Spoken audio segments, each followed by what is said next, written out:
Moi, là-dessus, je suis de l'avis du président Giscard d'Estaing. La question, à l'heure où nous sommes, n'est pas de savoir qui est le bon candidat, c'est de savoir qui sont les candidats et quelle va être la procédure qui permettra de choisir le meilleur.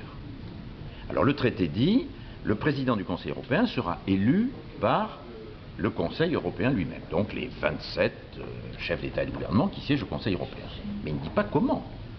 Or, il s'agira d'une personnalité qui va représenter l'Europe sur la scène internationale, qui va faire ce travail de coordination très important que je décrivais.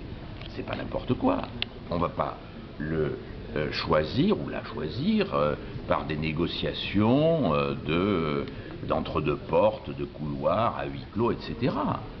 Pourquoi est-ce qu'on n'organise pas une petite procédure en annonçant à l'avance, eh bien, les candidatures doivent être officielles, elles seront reçues jusqu'à telle date, et après il y aura une formule d'audition, soit devant le Conseil européen, soit devant une représentation de l'ensemble des parlements nationaux, et puis une audition du type des hearings que le Sénat des États-Unis organise pour choisir les candidats aux grandes fonctions dans les États-Unis d'Amérique.